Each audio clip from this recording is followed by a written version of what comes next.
Fala galera, tudo bom? Meu nome é Maurílio Interchelsea Novaes, eu faço parte do grupo de computação competitiva do Cefet e hoje nessa aula a gente vai aprender a solucionar o problema de reordenação de palíndromos. Essa aula vai ser dividida entre a apresentação do problema motivador, o funcionamento do algoritmo que eu fiz, como eu pensei e como eu resolvi esse problema, que eu acho que existem outras formas de resolver.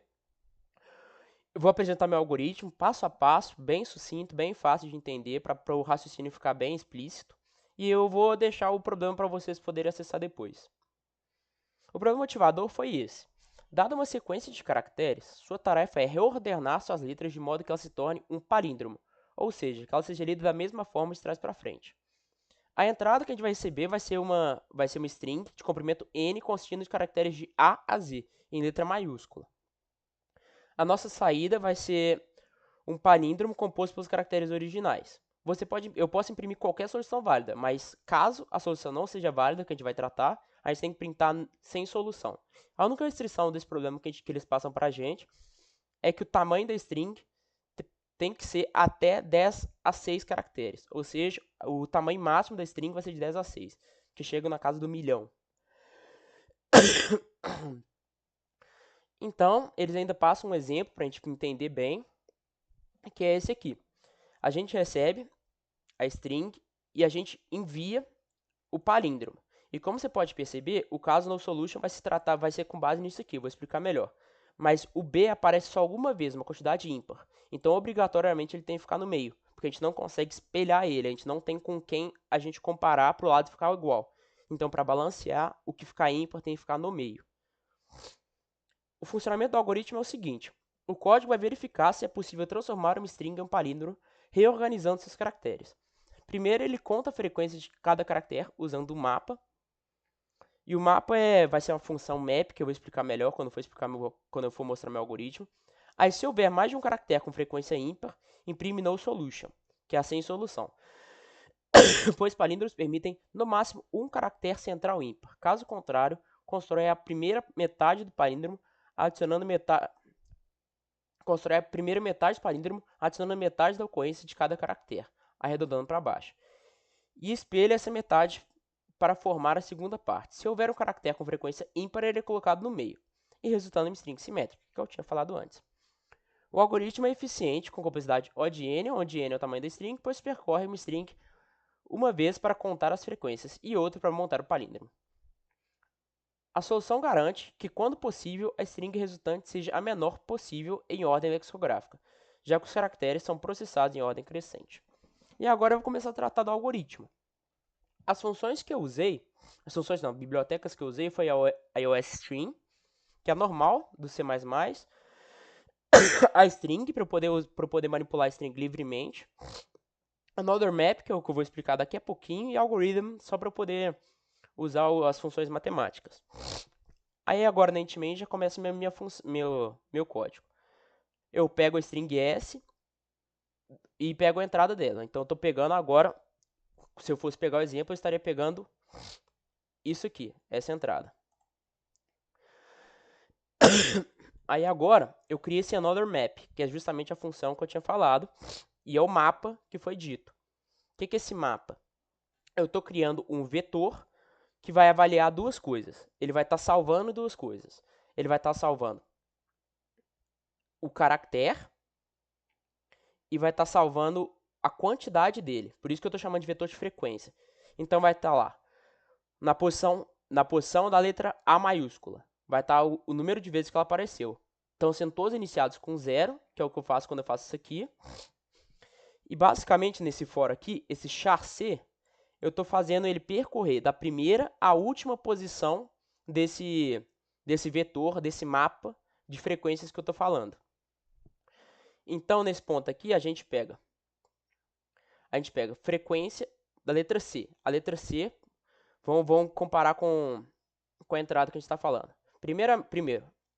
O C vai estar pegando esse primeiro caractere A. E esse primeiro caractere A vai entrar na casa A da frequência. Vamos pensar como um alfabeto. Na casa A da frequência vai adicionar mais um no contador de quantidades. E eu vou fazer isso com todas para eu ter o registro da quantidade de todas as letras, que foi o que eu tinha falado antes na solução do algoritmo. Aí depois que eu fiz isso, eu vou criar um contador, eu vou passar de novo, só por esse mapa de frequências, e vou contar quantas letras, quantos caracteres aparecem em quantidade ímpar. E eu vou estar salvando o caractere que aparece ímpar vezes nessa variável char letra ímpar, para eu ter o registro dela para usar depois. Aí é exatamente isso que eu estou fazendo. Eu vou estar passando por dentro do vetor do mapa de frequências, e caso a posição seja, a gente usa o módulo, né? Caso não seja divisível por 2, ou seja, ímpar, eu vou adicionar mais um no contador de caracteres ímpares e vou estar salvando a letra ímpar. Vou estar salvando a letra em si.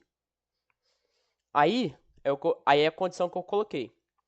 Se o contador for maior que 1, ou seja, tiver mais de um caractere com quantidade ímpar, eu já posso printar que é no solution, já posso resolver o problema falando assim, aqui já não dá mais para fazer um palíndromo, que é justamente a restrição não, ponto de parada que ele colocou. Aí por isso return 0, que aí já acaba o programa na hora. Agora, nessa parte do algoritmo, eu vou estar tratando a construção do palíndromo. Então eu vou pegar o início e o fim. Essa é a primeira metade e a segunda metade. Então eu vou estar pegando esse mapa par, que eu estou criando um mapa, e vou estar percorrendo essa frequência.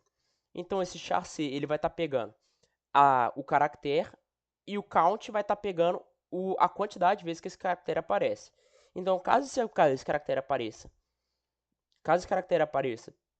um número par de vezes, eu vou estar criando esse string part, e eu vou estar fazendo com que o início, eu vou estar criando esse string part que vai ter que vai ser composta pelo caractere C repetido metade das vezes que ele aparece na palavra, justamente para poder meio que espelhar ela, entendeu? Então, o início, a primeira parte, vai receber o caractere, vai se tornar, como é que eu posso falar isso? Essa é a parte mais complexa do algoritmo. Ele vai estar eu vou ter a palavra, por exemplo, eu vou ter A e eu estou recebendo agora B. Então esse início, ele vai estar, são 4 Bs, ele vai receber A, B, B. Porque os 4 Bs já vão ser, metade dos Bs vão ser desperdiçados para cá, vão ser jogados para cá, e no final vai ser A e BB. Só que a gente tem que fazer na ordem do palíndromo. Então, o primeiro tem que ser igual ao último, o segundo tem que ser igual ao penúltimo. Então tá A, A. O primeiro e o último são As. Então a gente entra com B e B no início, por isso que a gente faz só mais igual, que a gente só concatena. E o fim eu vou fazer parte mais fim. Então o A já está aqui, eu vou colocar BB aqui. Então fica BBA. Então o nosso palíndromo ficaria A, BB, BBA. Por isso que a forma de adicionar na primeira parte é diferente de adicionar na parte final. Justamente para a gente conseguir fazer o palíndromo. E agora essa é a parte final. A gente vai juntar o início e o fim. Aqui não coube tudo, mas é basicamente isso. A gente vai juntar o início e o fim. Só que, como eu falei, caso tenha uma letra ímpar, a gente tem que colocar ela exatamente no meio para que não tenha, para acabar com o problema da gente não conseguir espelhar ela, porque a gente não vai ter o igual a ela, entendeu? Então a gente vai pegar o início e o fim que a gente preparou na parte anterior e basicamente juntar eles com ela no meio. Então pensa no que eu falei, A, BB, eu coloquei um C no meio, que ele aparece ímpar vezes, o BB, A. Então eu consegui fazer o palíndromo dessa forma. E isso caso o contador seja ímpar. O caso contrário, eu só preciso juntar o A, BB, junto com o BBA, que a gente faz o palíndromo normal. Então, esse aqui é o problema, se vocês quiserem acessar depois, se vocês estiverem curiosos para ver. E obrigado pela atenção. Dê like, compartilha. Tem mais vídeos no canal sobre outros temas se vocês quiserem entrar. E é isso.